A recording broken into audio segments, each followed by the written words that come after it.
Ladies and gentlemen, welcome to the Off-Air Voiceover Podcast. My name, of course, is Michael. And I'm Jen.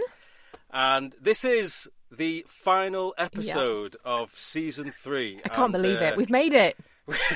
we've got through without getting cancelled. We've done well, Jen. Good, we've got one to go, Mike. It can still happen. And, well, Jen, for our final episode, take it away. I am so chuffed to be saying this, but for our final episode, we have the amazing Kristin Paiva joining us today. I'm going to let Kristin introduce herself, but my goodness, Kristin is an absolute legend in the animation industry, a casting director, voice director, animation coach, and newly business entrepreneur person. This is why I don't do the introduction. Kristin, help me out. No, I think you nailed it. I literally could not have done it better. You are too kind. No, you are too kind. Thank you. Not so sure about a legend. Maybe infamous, possibly. But no, I'm so thrilled to be here. Thank you guys for having me. How excited to be on the very last episode. But yes, Kristin Paiva, casting director, voice director, coach. I realized the other day I've started a fair few businesses over the last year and a half, which is bizarre. But Paiva Productions is where I am currently at, freelance casting and directing for some of the larger networks across the business. Of course, I started with Disney. I was with Disney for a little over 18 years. And my last role with Disney before leaving was casting director and voice director and head of talent relations. So I left the Walt Disney Company in, was it 2023? That's so weird. In November of 2023, I believe it was, and started my own business because I thought, you know what, why not? Let's just go out here and struggle. You know, just really get the voice artist experience and and see what it's like to just struggle. No, just kidding. Everything's great. It's true though, isn't it? It's like, do you want a regular paycheck? Nah. That's what I want. I'd rather have stress at the end of every month and not know if I can pay for water. Exactly. Like, well, who needs that? You know, got little kids. They'll be fine. Get noodles and stuff. It's going to be fun. No, everything's been so wonderful. In fact, we've had such crazy success. I can't even believe it. I imagine you guys are affected by it as well, but the industry is so slow and so dark. So to be able to say that I've got 7 current projects that I'm working on is outrageous. 7. Wow. Yeah. Just outrageous. And I'm so grateful. It's been such a wonderful time. And just recently, so I've got a couple things going on. I've got Paiva Productions. I have the VO Sounding Board, which is the very first digital directing chair where talent can go on and get affordable audition reviews. They can have their dialects checked by a dialect expert. They can have their audio reviewed to ensure it's okay, and all for a very, very affordable price. We priced it incredibly cheap. Like, for instance, audition reviews, $30. So quite cheap to have it done. And we're just passionate about it. We love this service and we love to be able to bring it to folks. We also have, let's see, what else have we done? I have IASK with the Scott Parkins. So improvisation for animation with Scott and Kristin. That's where that acronym comes from. We are having a friggin' blast. We're traveling all over. It looks like you're having a friggin' blast. I have to say, like, any social post, I'm like, I want to be there so much. Oh my gosh. We truly, I'm not just saying that, like, we are having so much fun.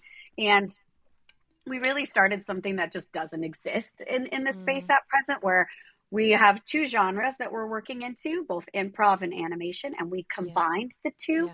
So while starting out on improv, we move into character-specific improv. So characters that we're actually going to work into in an animated script later in the session, and then we end with a live animated table read that I direct. And in the process, I'm casting and doing the whole thing. So it's just so cool, and it's been amazing because we've seen, this is why we're doing this, right? But we have seen measurable changes for every single person that walks through the door. And I'm not just saying that, it's not bullshit. Every single person that walks through the door has walked away with something and has upped their skills and upped their game. So it's just been really, really cool. But we're traveling all over. We're going all over the United States. Next week we'll be in New York. We're coming to your neck of the woods. We're going over to, Jen's, I think. We're going to England, London, and Brighton will be in. We're going to go to Ireland and take this around. So we're super, super stoked, having such a blast. And last but not least, you guys can cut me off. I told you mouth diarrhea. No, we want to hear it all. I've got so many follow-up questions. I was going to say. My God. I was going to lead into this later on because this is the I Ask World Abomination Tour, and I love the fact that you called it a world abomination, and you are literally going around the world. Yeah, literally. Mm-hmm. And I loved that name. I was like, this feels accurate for Scott and I. If anyone knows, like, either one of us, like, combine the two, and it's absolutely a world abomination tour. Yeah. Mm-hmm. we have like band shirts that we're getting. It's with like tour dates. Feels very on brand. I love it. Well, I definitely want to, because I've written some things down from the research I did from it. It sounds fascinating. Look at you. You said you weren't. It was free flowing, but this feels very organized. Let's do it. Sorry, I'm ready. Well, no, it's just because you have quite a unique set of experience with. I was going to say the Big D. They actually sometimes they have like a cafeteria called the Big D, and I was always like, well, we didn't really think that one through, did we? Well, I think the experience. Oh my God, we're going to get sued. Even I'm fascinated. Like the experience of Disney, I think is something a lot of people will be fascinated to know more about because obviously it's a juggernaut of, to say the least. I mean, they would kill their brother probably for the opportunity. So. Yeah, exactly. I mean, I'm not advising that. Nobody don't do that. Yeah, no. Yeah, preferably not. I mean, is it? I think it would be a fair thing to say that I think a lot of people that want to get into animation, that their core foundations of that probably started with watching a Disney movie. Yeah, you know what I mean? So. Yeah, and totally. But that is a completely different beast to try and even get anywhere near. So, can you just give us some sort of insights to what that side of it looks like? If you're trying to get into that kind of casting, what's that world look like? Yeah, to be honest with you, and I think I started in a place where I joke now that I came from like La La Land, which funny, LA, but in the sense that like I worked for Disney for so long, right? This is where I started my career in casting. I started in live action and then moved over to TV animation. So I've got some experience in both sides of the coin with Disney. And coming from that space, I was like, people can do this. It's so fine. Let's just send your auditions in through your agent, right? And then, through my time and then sort of exploring and getting to know talent more, it's like, oh, no, that's a little harder than it seemed. But here's the deal. I always say, like, I think a lot of the folks that you'll talk to that are based in sort of LA and are working in this space will, in my opinion, make it sound like it is impossible. And I'm just not in the same camp. It is hard, you guys, and I'm not going to undersell it. It is incredibly hard, and you do have to be at the top of your game, right? You really do. But it isn't impossible. It's hard, but so is every other thing that you guys have done in your whole careers, right? Like everything that you've done has not been necessarily easy peasy, right? So I think that the key to it, though, is that you do have to be represented by an agency that has access to the auditions. Yeah. Disney will largely only work with, and it's not only as in because they only want to, but we only worked through agencies. It used to be largely the big national reps in LA and New York, but that's definitely expanded.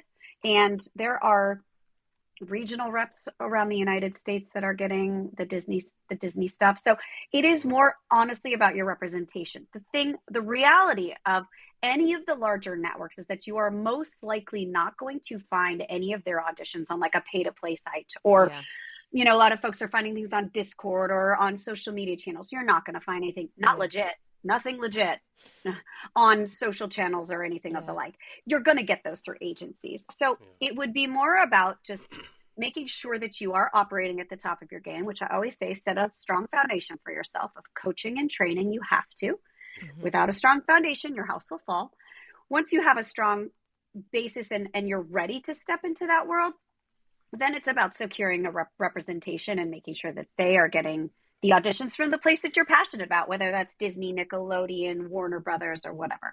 And it's definitely possible, but it's hard, of course. It is hard. You have to have your demos in place. You've got to be, you want to be I always say you want to be the best at what you're the best at. Be the strongest. What are your best and strongest characters? If you know those, and you know that you can be competitive in that space, you can absolutely get your auditions in. And then you're going to get them from your agents. You're going to submit them that way, and we get them on the other side. Mm-hmm. Is there ever a thing like, because I suppose nowadays, we've talked about this a few times, where through things like social media, a lot of people do repurpose content with their own voices. We've got friends that do it where they take like scenes from a Disney movie and then they'll play one of the characters. And it's just another like way on social. Right? Yeah, and it's like, but I think it's kind of a good way to try and think outside the box a little bit to try and get noticed. Because if something goes viral, I mean, if you saw something like that and thought, holy shit, that's a really good performance, like, would you make a note of that person? Would you dig a bit deeper? Or is it still a preference to go through certain channels with where you find the voices? That is a really great question and a really great thing to talk about, because... It's not the first rodeo, but appreciate it. The answer, Michael, for me would be no. It wouldn't be incredibly helpful. Let me explain why. If someone is simply repurposing or doing something that already exists, that tells me that they're really good at a particular voice match. And we already have someone to voice that character, right? Yeah, interesting. Animation is, I used to fight against this. I was like, it's fine. Anyone can do it. And I really do believe that with coaching and training. I think that you can. But you do have to work at the top of your game, and animation is one of the most creative of all the spaces. Yeah. You are bringing characters to life. I'm such an animation nerd that every time I say this, I get the goosebumps. You are not just voicing a character. You're not just auditioning for a character. You are bringing this character to life. You will live the life of this character across its entire lifetime. Yeah. Think about that. That's crazy. Yeah. Whether that's a season or an episode or 20 seasons, right? 20. And that doesn't happen very often, if ever. But I don't know where that number came from.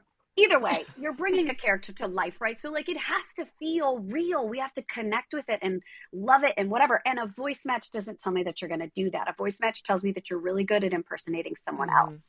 So, yeah, so not really, but like original content or putting out things there that are original, like to you, whatever that is that you connect with. You know, I'm also a talent scout. I'm constantly looking for new talent. Always. My ear and my eye is always out there. I go to different shows. That's why, to be honest with you, like, this is why I do I Ask as well. Are you kidding me? Of course I'm sitting in these things going, oh, yeah. I don't remember that person. And point being is like, that's the stuff you guys need to do. Get yourselves out there in whatever way. Be findable. Do the things that you love. And we're looking for that. We're looking for that. But because it's so creatively based, showing me that you do another character is not going to mean that you're right for this character that I'm casting today. That's really useful. But what you just said about building the characters, that is why I Ask is so genius, because you're becoming that character, aren't you? You're not just following the lines, you are building the world around them. I really can see how improv absolutely is so useful. Yeah, improv, to be honest with you, will serve every single voice actor. And I would like put my hand on something important and say this. I don't know what it is, but something important to you. And say that improv will help you across your career, especially so in animation, but in every other genre. Because it really gets you to stop, like, what are we all the worst at? Being overthinkers. And improv literally forces you out of that. And it's so fascinating to see, like, people in the workshop becoming the characters and then sitting down sometimes some folks, right, sit down at the table and go, oh shit. No, you were just doing it without even thinking. Do the same thing now. Anyway. Do you know, that's actually, well, there's two excellent points there. Number one, as you say, with the videos, I mean, you're absolutely right. I mean, if you think about it, it's great to be able to say, I can deliver this performance really convincingly, but like you say, at the same time, what you're doing is you're copying something that's already been created. Right. There's no originality there. Where someone's going to stand out is the originality. Exactly. Could that even be just as much as doing that character? I was going to say like in a different voice, but maybe it's. I think you need to bring something that's totally new and real, and that stands out. I agree, and I think originality, it really is the thing, right? Like, you don't have to do Disney characters to get seen. And in fact, I would, again, just kind of going back to that, is that there's already folks voicing those. Yeah. And I always say, look, like, sometimes that is the dream, and I totally get it. I mean, my gosh, voicing Minnie Mouse or the Looney Tunes characters, like, holy cow, what a dream, right? But I always say, is it a dream? Is it the dream? to voice someone else's character. I feel like the dream is to originate a character that later someone else wants to voice, and they want to do the voice matches. And I will say too, just to like put it out there, sometimes that stuff can go really wrong. Like I've seen some people put some stuff out there and I'm like, oh no.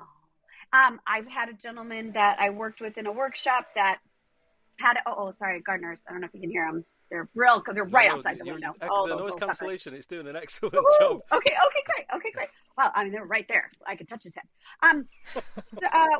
ADHD. Where was I? Something about, sure. There we are. Yeah, I had a gentleman come into a workshop with me and was just really, pleased about all the, voice matches that they had. There were a lot of Disney ones. And, I really only have like honesty in my body. I'm kind. I'm not a jerk usually. Yeah. All the time. But, I just said like, look, like these are not up to par. They're not going to get you anywhere. Let's shift. Let's change. And I think I sort of blew this person's mind because I've seen it, like they sent me, they emailed me, look at all these Disney things I can do. And I'm like, well, they're not up to par. They're not going to get you anywhere. Let's shift. Let's try something else. And he did so well. He had great original things, but it was kind of like, anyway. I digress. No, I think that's really useful. And I have to say as well, so I was lucky enough to do a workshop with you at One Voice, I think last year.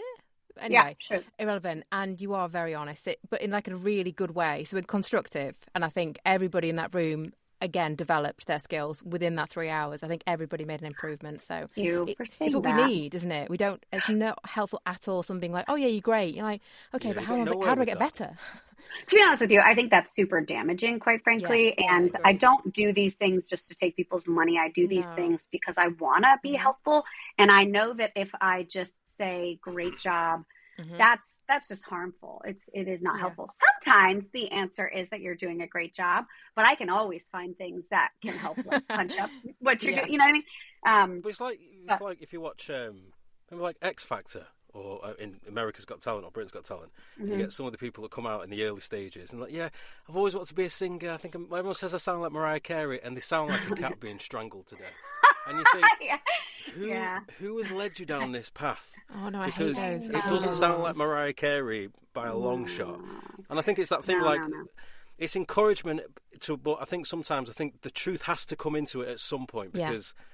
It's almost like if they when they get in front of the real people who make that actual decision and they get torn to shreds, that is crushing because they've been led to believe that their whole lives, right? Yeah, and then obviously, and then the truth drops and the truth doesn't go down very well. And I think it's so I agree. It's hard. I think you need a bit of tough love, though. The world isn't all sunshine and rainbows. I think you need. I think so. I think so, and like. Right. But I mean, I think we've all heard it, right? I know voice actors get this all the time. We get this all the time in casting. But, all my friends my whole life said I had a great announcer voice or a great voice for animation. And it's like, okay, maybe you do have a great voice, but voice is secondary, in my opinion. Voice is not at all even the thing. What matters is, are you an actor? And I have a bad joke that I won't say here today because I realize I probably shouldn't say that in public spaces. But I genuinely believe that voice actors are the best in the business. I've worked in live action. I've worked in voiceover, and voice actors are the best in the business. And the reason for that is that you all have to, that saying like play to the back of the room in theater. Well, we don't even have the back of the room. They can't even sort of see our faces, right? So every single nuanced emotion comes from right here, your vocals and what you're doing. And that's huge. That is huge. I don't know why I've just gone on this tangent. Oh, right. People saying that their voice. Sorry, there we are. But so people come into it and like, oh, I've got this great voice. And I'm like, okay, but can you act? So some people always say to me like, oh, Kristin, you should do this. And I'm like, I am not an actor. I have zero training. I have so much respect for actors. There's no way I could do this. I don't have the training. I don't have the skills to do it. And I have a lot of respect for that and for voice actors. There's one of those, you see it all the time, when people are trying to get into the industry. And one of the most common things when people want to come into voiceover, be it voiceover or voice acting, is they always get told, I have a really nice voice. Yep. And the question is, maybe you do, but do you know what to do with it? Exactly. Really the key thing. That's exactly right. You know what I mean? That's Like exactly right. Morgan Freeman, I don't think, I'm probably going a bit out there with this one, but if Morgan Freeman couldn't act, do you think his voice would be as iconic in the way we perceive it? No, definitely not. I have met people with incredible voices, but no, because what he's doing isn't just a voice. It just so happens that he has an incredible voice. Yeah. Yeah. You know? One thing I want to, excuse me, we'll go back to, you mentioned as well about improv. That's another thing that I think is really a great point, because that's not talked about much. And that, we always say, if you want to obviously be able to voice act and be in animations, games, movies, etc., you have to learn how to act. But people don't talk about is the improv side of it, because like you said, thinking on your feet, coming up with something in the moment, to train yourself to be able to. I've never done it, so I'm not sitting here with experience. But it's definitely something that's made me think. I actually think that's an amazing idea, because when I was going to acting class, there were times where we were given a scene where, like, right, you're on the phone, both of you go to the other end of the room, you're both on the phone, this is a scenario, you've got 2 minutes, go. Mm-hmm. Now, I'm relatively good at thinking on my feet, but in that situation, I kind of drew a blank after the first 25, 30 seconds. Sure. And it highlighted that thing. Was like, that is something that needs working on, because they're going to be, I mean, I know people who go to audition, go, while you're here, here's a character spec. Just give us something for a minute. Yeah. Imagine you could actually turn up and do that, like, convincingly. And you can, and you absolutely can, Michael. Honestly, I cannot recommend Scott Perkin more. He does online coaching. You can go and, I think I have him on my website under my referrals page, which I take very seriously, referrals. And you can do them affordably with him. And he's just incredible. And you can do that in a, it's always a safe space, but if you're like, oh, I don't know if I want to do this in a public setting, because honestly, improv personally makes me feel like I want to puke in my pocket. Like it can be really terrifying, but my God, like the adrenaline is phenomenal. But I think so much of it is about trust, and it is about the people you're working with, and because often you're doing it with other people, and it's kind of bouncing off other people and stuff. Like with the guy you're on the phone with, Michael, it's like that's how you do it as well. Yeah. Is the team. Well, and you know what? An interesting thing. I met with oh God, I feel so bad about not remembering his name right now. That feels terrible. But he's a director, actually based in London. Incredible human, really cool dude. And he said to me in a conversation we were having over coffee, was everything. Life is improv. And I was like, oh my God, you're so right. Like, we don't know what each is going to say. Like, life is improv. I'm like, oh my God. So I sort of think if you think of it that way, it genuinely is. We're making this shit up as we go. We don't know what we're going to say next. And I think that is a little bit more calming. It's like, just the key is like listening and being open and like receiving and then just giving back, To be fair, anyway. I think we've just described our podcast. Right? Yeah, you said it was very sweet. You're improving. You really are. We need to retag this, Michael, I think. Just right? The Alpha Improv Podcast. Yeah, serious. So no one would come on. They'd be so afraid. No, they would. Some people would come on. Scott would. Yeah. But so with the Disney thing then, so I think the main takeaways are, yes, you need to be on your absolute A game to get noticed. Yes. That goes without question. Originality is absolutely key. And whilst there is inevitably a hell of a mountain to climb to try and get, well, actually, that's one question I was going to ask you. Yeah. From your side of the fence, how do you feel about things like where some celebrities get cast in roles based on their celebrity status rather than their actual smile acting now abilities? on Kristin. I can think of. I'm not going to name drop it. I've got my opinions on some A-listers, and I just think they've done roles, and I think, all right, over time you naturally get better through practice and progression. But I just think, there's some people that are so good and have been overlooked because they're not famous enough. Totally. No. From your perspective, what do you think? Mm-hmm, mm-hmm. Yes, I have very particular feelings about this. I mean, look, I have 98% of my career with a very large, why am I like being coy now? With a very large entertainment company, was working with high level, A-list celebrities. And I have a lot of respect and a lot of love. Some are dear friends. This is sort of where my bad joke came in, and then I'm not going to say, but like, I do not believe that every choice that is made to the benefit of the series in a creative sense. I am a creative casting director, which for me means that I want to ensure that I have the best possible person for every single role. And I genuinely mean that. When you are looking at networks and you're looking at celebrity casting, there is always something else at play. You are serving a network that wants something to be notable, wants something to be press-worthy is a big kind of keyword. And unfortunately, celebrity names will do that for a series. I think what's really, really great is that if you look at the TV series across the board for most of the networks, I believe that you will find that it is not exceptionally celebrity heavy, that yes, you will see them. You go back and look at my shows. Are there celebs? Abso-friggin-lutely. Are they all celebrities? Heck no. Is there 1 or 2 or 4? Yeah. But are the other 20 people in the series or 150 in the series not? Yeah. So they're peppered in, and it is more, serving sort of the goal of making something noteworthy. So when you're looking at something, do we want to get it in the press?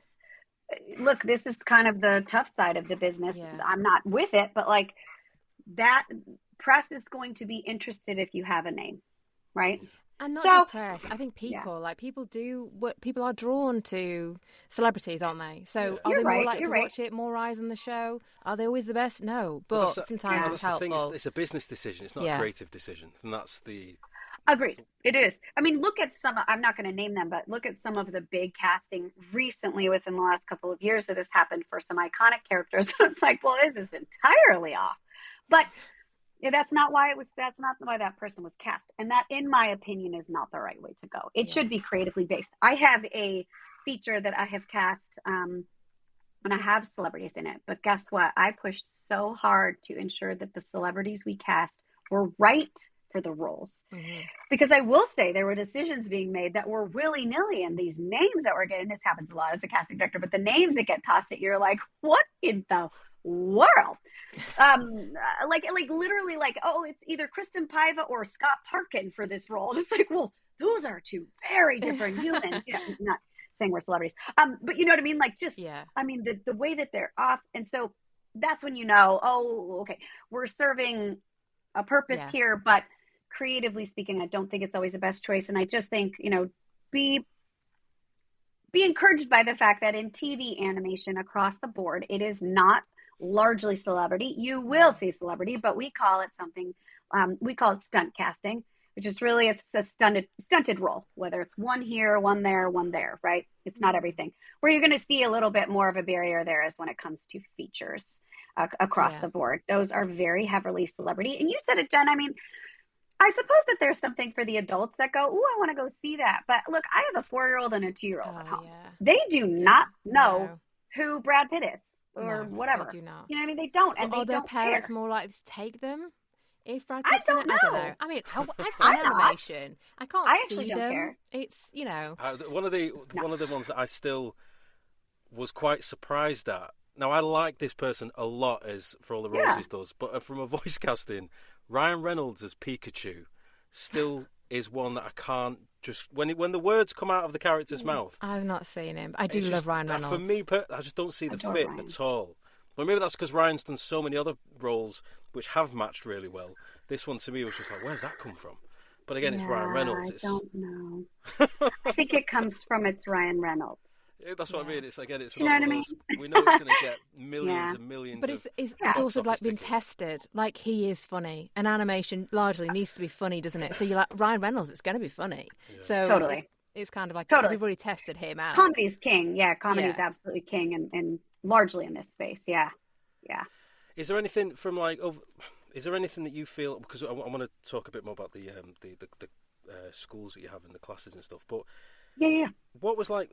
I wish the best way for me to ask this first. I was going to say, what prompted you to want to do? Like, okay, were you seeing things that made you think, I want to do these classes in schools because I feel like people are being taught either incorrectly or picking up bad habits, and by creating the institute and the classes that you're doing, etc. Did that come off the back of you seeing things that you didn't like that thought could be hurting people's careers? I've seen things. Yeah. So you're referring to the Paiva Institute? Yeah, but my first, what I was confused, what I was going to say initially was, are there things you see actors do that you would like to say, look, I see people make this mistake all the time, don't do that, it could hurt you? Okay, well, when it comes to, so that question in particular isn't as much about the institute that I started. That is kind of a basis behind, well, a couple of things. Yes, I have seen that. Yes, of course. Yes, I have seen those things. I have seen actors doing different things, and I'm like, gosh, I wish I could work with that person. So that is more of a basis behind why I coach. I'm a huge talent. Specifics that you're aware of, please do say, because people will be listening being like, oh God, what is it? You know, so anything that you I will. Well, I will. Yes. But that is more so why I coach. I have a passion for talent. I'm a huge fan. I believe in what you guys do. I value what you do. And I always say, if I can offer any help, I want to. I want to be able to do it. So that is why I coach. I coach through Paiva Productions. And yeah, I think what I see sometimes is talent trying too hard in auditions. So things are a little bit forced. I see talent falling into traps, which I teach in my coaching sessions and workshops. And I talk a lot about, there's a lot of traps in these things. And I think a lot of times it comes from right here in our minds and folks trying to fit a certain mold. So those are the types of things that I see, or like, for instance, you know, and I kind of touched on this a little bit. It's like, I get a lot of people that are doing a good job and they're getting good feedback, especially from agents. Like, yeah, everything's good. Yeah. Well, I take a listen to the auditions and I'm like, yeah, that was good. But I'm telling you right now, I get a little over 1,000 auditions per character and I listen to every single one of those. That's my job. How are you listening to that many? I don't know. It doesn't even feel weird anymore. Like it's actually sometimes over that, like 1,300 or so. For one role. Like small characters. No, definitely not. These are, like if you have a broader role or something, of course, certainly if you have a more specific role, it will be smaller, but it's still probably typically 600 or so, 700. Yeah, it's not a small amount. But I don't know. It's just sort of second nature now. But when you think about that, you have a good audition. Yeah, well, so did 758 people. You had good auditions. So I would say, like in my coaching and training, like I want to make sure that you don't have good auditions, that you have great dynamic auditions, because that's what's key. And I just sort of introduce things to think about, because as a casting director, my ear listening to 1,000 of them, like there's patterns that emerge.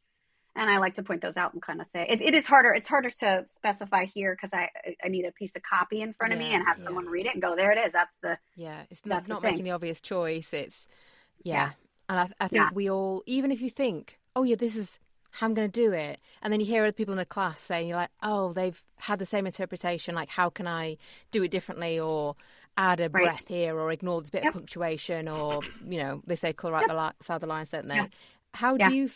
Just talking quite specifically then, if you do have a particular line, how do you feel about people doing a bit of improv or little bits of, throwing an extra couple of words in there? What's your thoughts about that?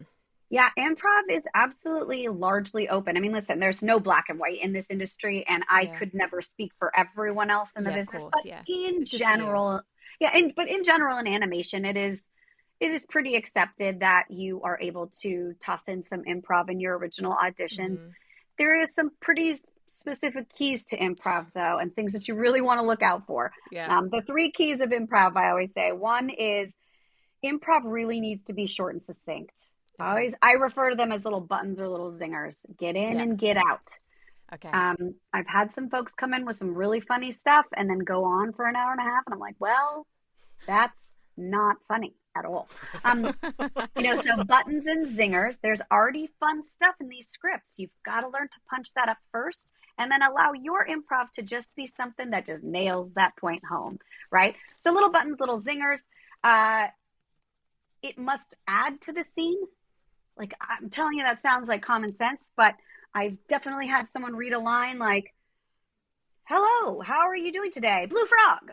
What? Well, that wasn't not even, that's weird. But it's got to be in the world of the audition or the character. Got to make sense with what we're talking about. And then third of all is never, ever on every single line. Now, if you are an improv person and you just riff, that's cool.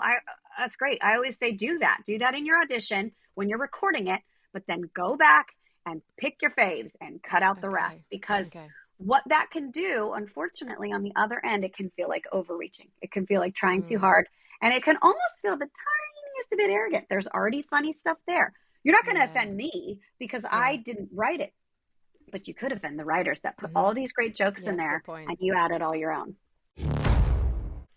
So this is the time of the show where Michael and I choose a voiceover of the week, and this week is my turn, and I have chosen...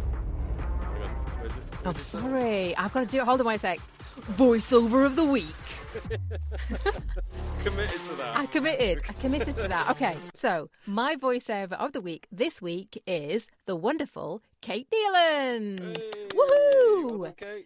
Kate has done an amazing role in Paw Patrol, something like To the Rescue. I should have looked at the title. But she's playing a character called Winnie Winnington, and I've watched a lot of Paw Patrol in my time, and it's absolutely in keeping with the show, and I think she's done a really good job. And there's a hilarious line at about, I don't know, 1:10 or something, where she makes a slightly sarcastic quip about the tagline for Sky, and it made me laugh because, my goodness, we're all thinking it. So well done, Kate, and check it out if you get a chance. Yeah, this is what it sounds like. We're officially the greatest human Rooster Street dance duo, Roosterio. I knew we would win the shiniest trophy ever. Oh,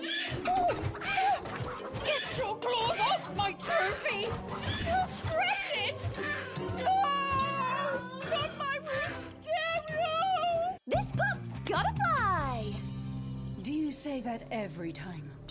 Mama's here, Roosterio. Oh, you're okay. All right, there you go. That's it. Well done, Kate. Well done, Kate. I loved it. It gives me a little bit of a twinge of what's it? Patsy from Absolutely Fabulous. Like, Oh yeah, I know what you mean. Yeah, I got an air of that, but yeah, it was excellent. So yeah, well done, Kate. Good job. And I guess that's on with the show. Yeah, that is a good great point. tips. I've said before, and like I think sometimes some people get so invested in a character that they, you get the brief, you get the spec, etc. You have to be careful not to cross that line of portraying the character that you see them as. It's still got to be who the person has written them as. You need to bring that. I think that Michael, I think it needs to be right for the character. But I do always say you need to bring your interpretation of the character. Yeah, and that's what makes the character you. That's how you get the gig. Yeah.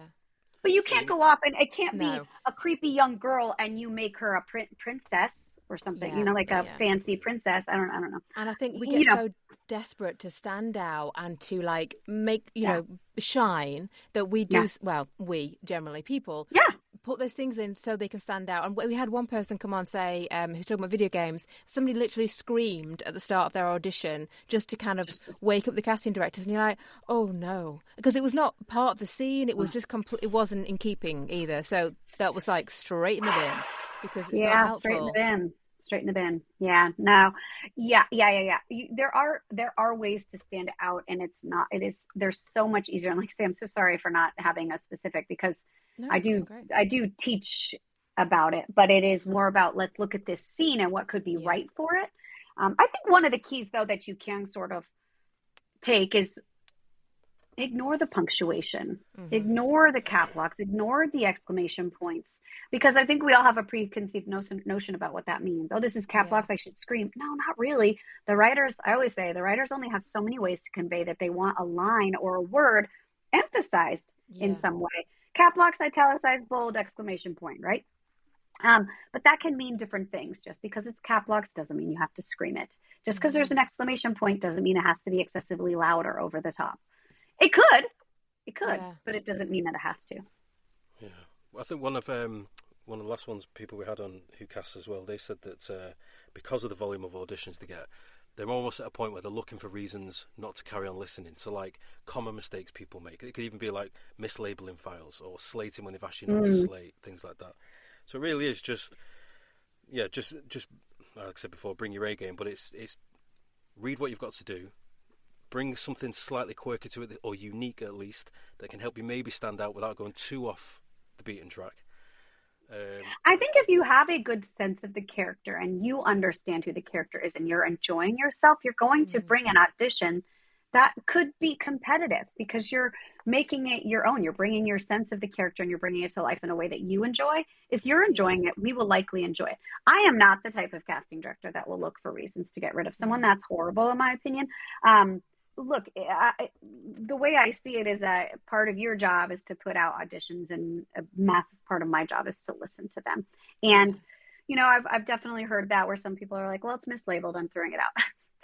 I say that. I'm not going to throw it out, though. I'm not. The well, you only might be able time to find it. I think that's the thing. If you're, you know. Exactly, Jen. The only time I would is if, like, it doesn't have any information. I've definitely had that. There's no person's name. There's no slate, so I don't know who it is. I'm like, well, unfortunately, here's a reason. I don't have the time to dig in to find out who you are. Yeah. And if you're not bangerang, I'm not going to do it. So, you know, if the audition isn't amazing, I'm not going to do it. But no. It's my job to listen to all of them, and I'll listen all the way through to the end. And so I've had people ask me, like, well, why would you do that? I'm like, well, what if they're like, even if you found people that are great? I'm like, yeah, what if I find the person at audition, 1,253? I'm listening. Are you kidding me? I love that because sometimes we hear the opposite to that sometimes. We hear sometimes where it's... there's so many to get through. I need to be captivated in the first 5 seconds. You've got 5 seconds to catch my attention. If not, on to the next one. And I've sometimes thought, one of my pushbacks on that was, but for exactly what you said, what if? Because like we always, I say we, it's like, I think it's common for voice actors to overthink which is the first one that you put. What's the first thing someone's going to hear? Because first, I always say, don't get a second chance to make a first impression. Right. So there's a lot of thought that goes into that first one. Because what if the second one was actually going to be the one, but most people go, you got 5 seconds and they won't even get to it. It's like, well, you've just missed out on what could have been the person. True. Because of this cutthroat thing of, so it's reassuring to know that actually, like, you know, casting directors like yourself, you do sit and listen to everything for that very reason. You don't want to miss out on anything. I do, but hold on. Don't be okay. You just gave me a compliment that I don't deserve because it is true, Michael. Though that the same for me is that I will know within the first few seconds of an audition whether I'm moving on or sticking around. Yeah. But to be clear about that is that there's a lot of really easy indicators up at the top as to whether or not we need to continue listening. You're not of the right age. You're not the right vibe for the series. You are, there's so many, the acting's not there. There's a lot of things within the first few seconds that go, oh, that's wrong. Yeah. And it's because it's wrong. Now, if there is anyone, however, that is even remotely in the area of like, oh yeah, this feels right for the character or I'm liking what I'm hearing, then I'm going to listen forward. But for me and for a lot of the folks that I know as casting directors, it's the same. It's largely... You guys would hear it too. Like you would absolutely hear it. If you got an opportunity to sit through auditions and listen to them, you'd do the same thing. You'd be surprised at how much we get. That's like, I'm looking for an authentic sounding 10-year-old girl. And I get someone that sounds not 10 at all. And it's like, okay, that's easy. Unfortunately, that one, we're going to pass that one, or, and this happens often too. Again, it can be surprising sometimes, but hey, this is a creepy ass little girl. She's creepy as fuck. And then someone comes in and they're like, hi, I'm Kristin Paiva. That's not, it's sort of creepy, but. I mean, that was a bit creepy actually. Yeah, sorry. I know. I scared myself. Bad example. But, we know what you mean though. We know what you mean. Yeah. Thank you. Yeah, thank you. But anyway. You did that so well. It was creepy. I know. As I was doing it, I was like, I'm creeping myself. You need to watch the video, everyone, by the way, to see the full embodiment of that. There was movement and everything. Like, you got a full oh my God, do they have the video? Oh no. Yeah. Anyway, there are a lot of things that are easy passes, and it's not though. If someone's right for it and sounds right for it, then we're listening on. And I will say too, if for any reason you did 2 takes, which I never suggest doing unless you have 2 very distinct characters or character choices, vocal choices for the character. If you do have 2 takes, even if I had such a strong feeling as hate for your first pass, I would always scrub forward and listen to the second because you just never know. Yeah. You just never know. So you might have a couple of seconds of that one and then a couple of seconds of that one and they're in another route. Okay. And then next person. Fair enough. The other thing as well, it still amazes me. Like you said, there are situations where the character is of a certain brief type and people who are quite clearly not anywhere near that brief are still submitting anyway. Well, and it's what's fascinating me too is that some that the agents are sending them. Yeah, I was going to you know? say, if you're working solely through agents as well, surely the agent's saying, thanks, but not sure you're right for this. Yeah. Well, and this is why I do, I am actively seeking out new agencies to add to my roster because I want as many options. I want to throw everything at the wall and see what sticks, But I do absolutely vet the agencies because, not everyone is doing the same thing. And, when I was at Disney, I recast, unfortunately, I was a part of the team that recast and personally recast quite a few legacy characters at Disney, which is always sad because that typically means someone's passed on. Okay. But the point being is that, one of the characters that we had very specific, these have to be matches, right? Like those legacy characters, those have got to be right on. And the stuff that I get sometimes was like, well, how did this get through? It is surprising sometimes. It is surprising. Gosh. I don't know why I decided to share that, but there we are. It's informative, and it's if people aren't talking about it, it's good to put it out there, I suppose. And there's so much. I'm very conscious of time, but I just want to keep you here forever. So Oh, right. We've got the time frame. No.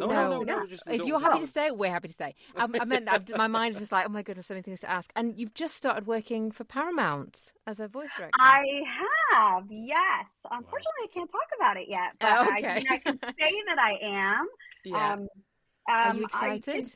I can say that I am so honored. Yeah, it's a project that, it's just incredible to be on, and it's like a dream to be even working on it, and I'm very excited to share more in the future, but it's a real honor. We've been having a lot of fun. In fact, crazy enough, not only am I voice directing on this, but I've had a couple instances now where they've been like, can you just go ahead and direct the music? And I'm like, I'm not a music director. I could fail at this, but if you're fine giving me a chance and possibly firing me later, then but they haven't fired me yet. So been a friggin' blast. We've got these songs are bangers. I can't wait for you guys to see it. Actually, it's the one I'm doing some music on is coming to your neck of the woods, Jen, first. So exciting. What is it? Is it an animation thing? Can you animation. Oh, it's animation. Okay, Yeah. Animation. Interesting. Yeah, very exciting. I think when working on that sort of scale and with those sorts of brands, it's just I can only imagine. It's just I won't say it's a different world, but you're dealing with a different level of production, budget, actors, and experiences and processes. You'd be surprised about the budgets. They're not much different than what you might think they are. Yeah, no, you would be pretty surprised by that maybe, but yeah, I've come from that world. That's why I say I kind of joke that I've come from La La Land. Like ordinary now, just like It's not ordinary, and what I will say is that it's never gotten old. Even working for Disney never got old. Like I loved every minute of my time. I mean, obviously there were ups and downs, but I loved working for the company and what we stood for there. But so no, it doesn't get old. But it is like it's just the world that I've worked in for so long that it. Anyway, but I came from a really small town in Northern California, so the fact I actually just got asked to go up and speak at a graduation ceremony, which was so cool in my hometown. But that kind of thing, what I will say is that's felt so far from my reality that it felt like fiction. Like what I'm doing today didn't even feel like it could have existed. So maybe that's why none of this gets old to me. It is what I do and it is where I'm working. So it doesn't feel maybe surprising anymore, but it still feels like an honor. I'm still so grateful for every day that I get to do what I do. I love what I do.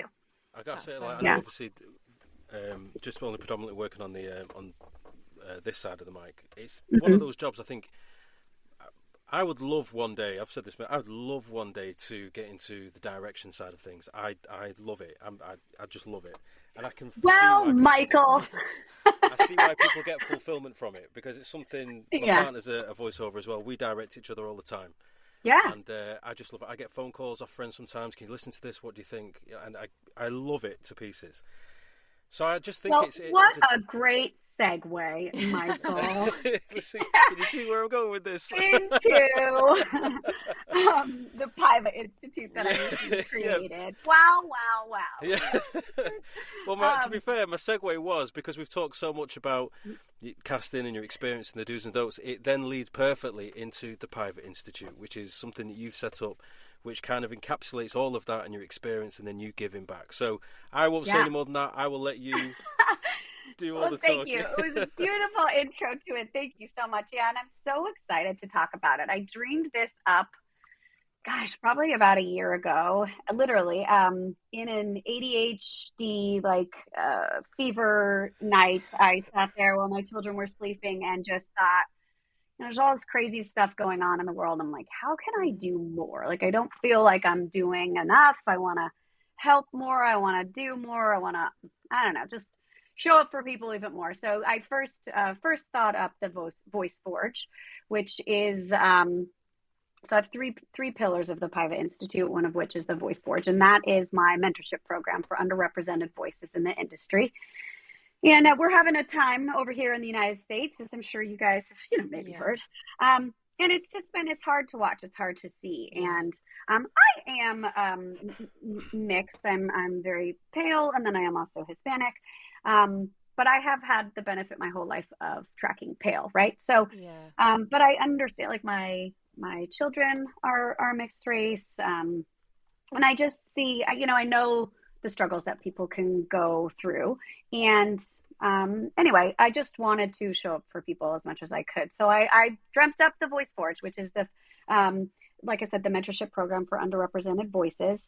And I recently launched that pillar of the Institute, and we've just had such an incredible, I couldn't even believe it. I mean, we had almost 250 people apply, and I had 6 spots.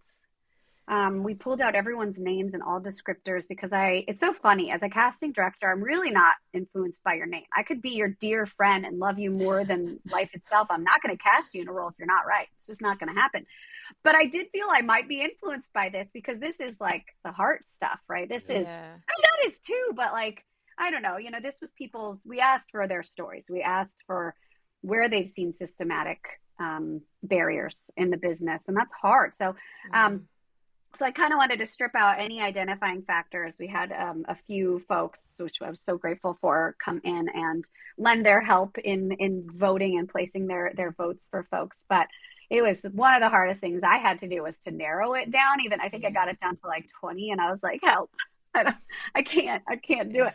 Incredibly difficult. So anyway, we have 6. We're going to announce them soon. In fact, we meet for the very first time today, and I'm just so excited. And the coaches the mentors that showed up for this, you guys, I can't even. When will this air?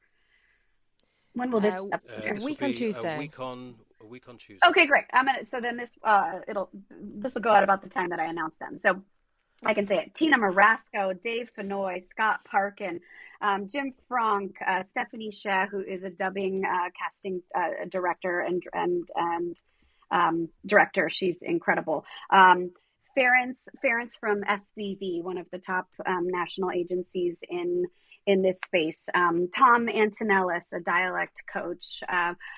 Jim Frank, Sam Filia, my assistant, she's going to do audio dramas. I mean, the people that showed up for literally nothing. I could offer them nothing. I had nothing. And they said instantly yes is just out. Michael Scott, who's going to teach networking. I mean, the folks that showed up to do this, it's insane. And they were all instant yeses. And that was like, holy cow, everyone's offering so many good people their time. Who do really want to pay it forward. I'm looking at the bio, so just put some a bit more information on it. So the bio on the website is a 3-month mentorship for underrepresented voice actors ready to grow. This free program offers personalized coaching, hands-on training, and expert-led sessions designed to foster growth, skill, and confidence in a space where access has too often been limited. And that is for free. That is incredible. Totally I got a little bit teary then, the way you narrated that then, Michael. Like, it's beautiful. It's not the first rodeo, Jen. Can you record that for me? We'll put it on. But that is beautiful. Kristin, I'm available for castings as well. It's an amazing thing that you're doing. And I think I saw on LinkedIn as well, some people had commented on your post about it, about it being 250 entries. And people were saying it was just really nice to be able to tell their story as well, to be able to say that and write it down. And my goodness, that's incredible that you've given people the opportunity to feel heard. And that's what we all want, isn't it? And especially people who are underrepresented and who don't get these opportunities, who have to fight that extra harder. It's, huge congratulations for that. No, thank you so much. I'm so excited about it. I'm so passionate about it. I'm so nervous because I want to do right by these people and make sure that, I offer as much as I can. There's no guarantees in anything, right? But my hope is that we can at least offer them, some of the things that they feel like they haven't had. And we heard that loud and clear. And I also want to be clear that we got so many folks. This isn't going to be it's the first, but it won't be the last, I'm hoping, in success. Yeah. And I might just pull from the pile that I've already got because there was so many people in there that really needed to be in this space. So very, very excited to get that started. And then I'm excited to hear about it. Looking forward to updates on that. Me too. Yeah, we're starting tonight. So there's and you're going to say because there's two more pillars as well. So the Paiva Institute is consisting of 3 pillars. So the other 2 are the Directors Lab and the Casting Collective. That's right. Yeah. So what was interesting is when I stepped out freelance, I've had this benefit of 20 years in the industry. I've been a casting director for 12-ish or something, or in casting for 12 or 13 now, but in the industry for 20. And with all my connections and with all the people that I know, and that's vast. And I don't say that to be a braggery dick. I'm just saying it is vast. The jobs that I've had at Disney were sort of outrageous. And I mean, I'm very well connected with some of the highest executives in the company, and I'm friends with those. I have, whatever. I'm very well connected. And you know what? It was a struggle trying to figure out how to do this on my own. And I've been doing it for years. Yeah. I had to dig in and do my research and find the things. And that's okay. I love that. I don't mind hard work. In fact, I love a good challenge. But what I think I started to realize is I'm like, if I'm having this hard a time with all this time in the business and all these people that I know, what about the people that are just trying to get into this? And so I started doing some research, and I would get a lot of people reaching out to me on LinkedIn. Hey, can you meet? Can we talk? And, they were used to getting shut down. A lot of people are very, and I don't support it, but I understand what's happening. There's a lot of people that are not super willing to give a lot of the information away. There's a lot of gatekeeping happening. And I understand and I respect their choices, but it just isn't my choice to keep the information. So anytime someone would reach out to me, I would meet with them and I'd give them the keys to the kingdom. I'm like, what do you want to know? Let's talk about it. You want to talk money? Let's talk about money. What do you want to talk about? Because I don't think that there's any benefit in holding that back. So first created the Voice Forge, and then I came up with the idea. I'm like, well, to my knowledge, so forgive me if anyone is doing this, but I have yet to find anyone that is formally training casting and directing. I cannot find it. I found workshops like standalone.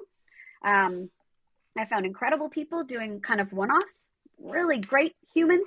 Tom Keegan, I believe, teaches directing for MoCap, a friggin' legend. I adore that man. Run, don't walk to get into his stuff. But it is what I've found so far is it might be there's a program at the Orange Coast College, I think it's called, here in Orange County. And that is, but it's one of the sessions or something might be about casting. So there's some stuff, but there's just not a lot. So I just thought this was another ADHD fueled evening. I was like, okay, well, how can I expand on this? And then I decided to do, create the Casting Collective, where to my knowledge, it'll be the first of its kind, where I'll be training the next generation of both casting directors, and then with hands-on specific training in this space. And then I will also be launching the Directors Lab, where I'll train the next generation of voice directors. And, I have a very talent-friendly approach. It is my belief that my job is to not lead, but it is to guide. I'm there as a guide, not as a leader. I need to both be immensely in tune with what the network is looking for, what the creative is expecting and wanting of their show and series, and then to be so well in tune and connected with the talent that I am able to flex and change and adjust based on what each individual needs in that booth. And I genuinely believe that. I'm like a friggin' chameleon in these things because I'm here for you guys. And I feel that if we are able to keep a creative and open and fun environment, that's when you all make magic, because then you're able to just do what you do best, and that's create, and that's act and have fun. So, it's just maybe a slightly different approach. I've had some incredible mentors like Kelly Ward. If you're not familiar, he is probably one of the best animation voice directors in the business, in my opinion. He is incredible. Sarah Jane Sherman, she's actually the person that brought me over to Disney TV Animation when I was there. An incredible director. And casting director. So I've got some really great folks that I've sort of modeled my style off of. And I'm really, really excited to teach it to the masses. Someone said to me, but Kristin, I think might have been my mom. I love you, Mom, but you always challenge me. But, I think she said, well, so you're going to train your competition? And I'm going to be honest, y'all. I don't really have a competition mindset. I have an abundance mindset. Maybe I will. Maybe I will. Am I okay with that? Yeah, I think I am. I am. That's okay. That is, I like the way you've put that, because I think in the past, I've had a thing where, like, you sometimes see these, you see these adverts online, people like selling finance courses, you can make this, make that. And I've always thought, why would you sell a course to create competition for yourself? Because if you're doing well with it, then you just keep doing it. Now your pool of income could obviously reduce because so many more people do it. Now I use that finance example as the example because I see it online all the time. Yeah. But when it comes to what we do, I see it from a different perspective, because it's not about increasing the talent; it's about increasing the quality of the output. Yeah. And I think giving something back to say, yeah, I'm sharing this knowledge, because if you can teach it to other people, we all as a consumers, let's say, we all benefit because the output is better. It's better quality acting, it's better quality productions, etc., etc. Yeah, you know what I mean?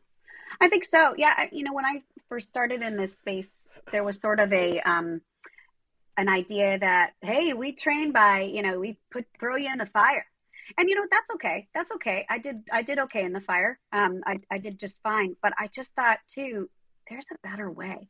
And there's no one that's doing this. There's no one that's offering the ability to actually learn this before you step into it. And why? Now, here's a couple of the things.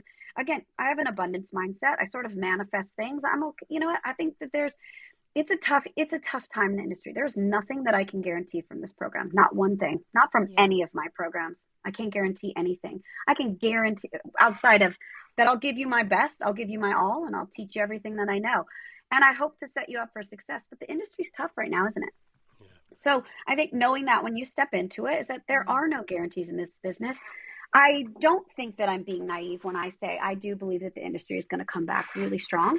I think that the desire for this space is incredible. And I think that the talent that everyone brings to it makes it something that we can't lose, that people don't want to lose. And I believe that strongly. Am I right? Who knows? We'll see, I think, soon. But so regardless, just point being is that I'm excited to give the information away. I'm anxious about it because I want to make sure that I do it in a way that's going to be really helpful for people. I've got some really, really cool ideas, like hands-on stuff that we'll be doing both on the directing and casting side. And yeah, I just sort of lead with the idea that what I put out into the world, like, hopefully comes back in the sense that, like, I'm just putting out positivity. I'm just leading with honesty and integrity. And I hope that comes back in some way, whether it's just... I'm sure it will. Good vibes and feelings. Yeah, yeah. But also, what is the expression about raising the tide or something? I can't think. Yeah, like the rising tide raises all boats. Yeah, but yes, exactly. And I definitely believe in that. Like, I've been incredibly lucky the last, I don't know, this year particularly, I've had 4 or 5 voiceover artists who've recommended me to a client or put something my way, and I won't forget that. I won't forget that. No, you won't.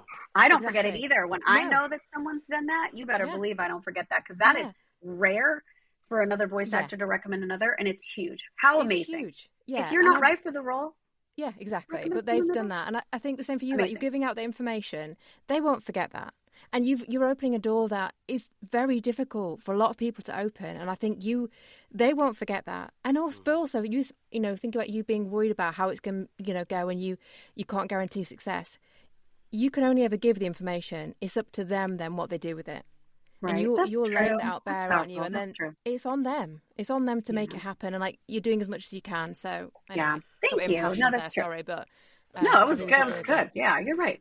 If you've got, I think if you present yourself, like you said before, you're not a gatekeeper. I'm a very, very transparent person.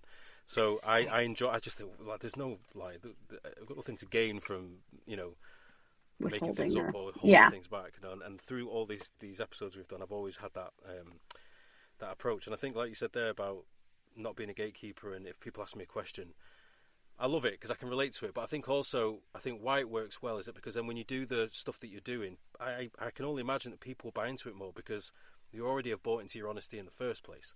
So if you're then providing more services, people already trust you.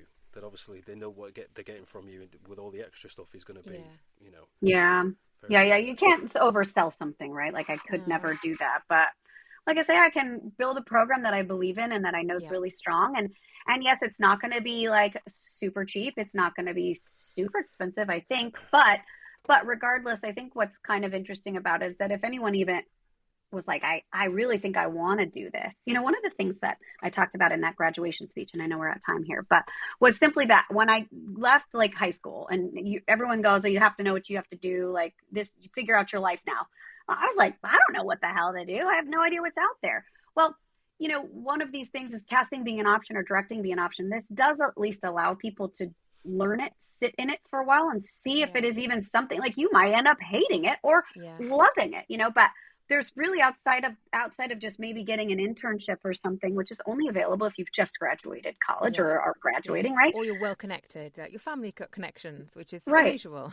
Right. Then you're not necessarily going to get into it. So anyway, creating a program was important to me. Just to kind of go full circle then, because obviously we can't not then just go into can't not talk about the IASK because. It's going on. It's on a world tour, so we started with it, and then we sort of paused it, and we've gone perfectly up to the circle around back to it. I adore it. Yes. Yeah, to finish with it. So I'm reading about it now. But so for people who just might not fully understand what it is exactly that it's all about, do you want to just give them or do you want me to read? I can read it out if you want. I've got it in front of me. I would love for you to read it, Michael. Yes. All right, here. So this is the I Ask World Abomination Tour. So this is essentially what you will get, what you will gain, as it's written. Create original characters through live improv. Learn how to improvise a character, a must-have skill for today's animation casting. Get direct, actionable feedback from a casting director and improv master. Receive voice direction to strengthen your reads and audition technique. Perform in a full-length animated table read. That's a good one, That's great. Yeah, it's cool. Yeah. Doesn't really happen. And then walk away with stronger skills, more confidence, and new tools to level up your animation work. Now we've because obviously I know you are coming to the UK, but obviously got a lot of space in America. We've grown quite a decent audience in the US through the pod. So let's have a look. So you're in New York at the moment, is it? Next weekend, yeah. We've got a couple spots left in New York, on Sunday. So it's you've got New York, Boston, Seattle, Vancouver. Then you're in Dublin. Is that Kilkenny, London, Brighton, and then back to America, Nashville, look at those dates, and Washington. So, yeah, it sounds. If it's something that you can go to, I would definitely check it out by looking at this. That's bloody hilarious. And I know that it is. It's honestly like some of the best fun that you'll have while like also leveling up, truly. And we really love what we're doing. And again, we know that the price is hard, especially during the time. We did really look at that. We tried to price it in a way that wasn't like the worst, but is, it's also not the best. But we have to factor in what we kind of looked at is like genuinely speaking with Scott and I, Scott has to give up work. I have to sort of not work on productions and different things, and we have to fly there and transfer there and find a venue. So in order to make it work, we tried to price it at a place that feels okay. But I think when you know that you're getting two instructors that actually genuinely care, Scott feels the same way I do. We're so aligned in a lot of things. I think this is why we get along. We would both stop doing this instantly if we were like, oh, we're shit at this, like we're terrible, then we would stop. We really believe in the value that we're offering, and we wouldn't do it if we didn't. We love it. We have so much fun doing it. And it's just a damn good time. It's such a good time. I think when I used to go to my acting classes, that's one of the things I loved about it, was being able to work with other like-minded people in the moment. I mean, if you have to do Zoom or whatever, that's okay. You haven't got a choice. But if you get a chance to work in person with other people, like-minded people, it just adds to the experience. There isn't anything quite like it, I will say. Yeah, like being in person and doing this stuff. Yeah, it's so fun. I mean, again, I do highly recommend it online if that's the only way you can do it. But man, coming in person is the best, and you get that instant feedback from the other person, right? And the people that you're working with. And it's just, I mean, the stuff that happens is hysterical. I just laugh like a loon half the time. It's the best. So anybody, even if they haven't got any improv experience, can come on down. Oh God, yeah. I'll be honest with you. We've had so many folks in our classes that have never done it before, and I have been shocked by that because of how well they do. I think unless you are from a kind of theatre or screen acting background, a lot of voice actors don't, and unless they come from those backgrounds. I think that most people I've spoken to often don't. Right. Yeah. It's just such a huge skill. Like I said, I mean, we're specifically gearing this towards animation, like the improv and animation, but it will serve you in everything, commercial, e-learning, every single thing you do. I promise you. And that's something I can guarantee. Maybe I shouldn't say that. I don't want anything, but I guarantee it. No, you said it now. You said it. I said it. Yeah. Well, listen. I mean, I generally could keep talking for hours. There's still things I've just thoroughly enjoyed talking to you, Kristin. Thank you. I am melting in here, though. I've had to open the door a few times. I know, you poor thing. It's so hot. You're not used to it. It's like 30 degrees here. Us Brits. It is. Hopefully, I've had to open the door a few times, but I did it when I wasn't speaking, so hopefully the cat's not joining. Yeah, it sounds good. I can't tell, but then again. But yeah, honestly, Kristin, thank you so much for everything you've shared. No, thank you guys. It's been excellent. I've thoroughly enjoyed it. I really have. Yeah. Oh, and by the way, just out of interest, your VO directing course, is it online only or is it in person? This is online only at present. Although I am thinking of ways that we could do some meetups, but I think that'll depend on like who actually ends up signing up and where they're all based. I'm not a believer in that, all talent should come from LA, and I don't think that all casting directors and voice directors should come from LA. So I wanted to open it up, make it digital, and make it accessible to people anywhere. Amazing. Okay. Yeah. Well, I guess that's a good. I don't want to make you leave. Keep going if you want. I think we're just running out of time. We'll you guys are amazing. Thank you so much for having me. I really appreciate it. Should we take a picture? Is that a thing we do? Yes. Yeah. I was just going to say we'll take it. We'll do that in a moment. Just kidding. Okay.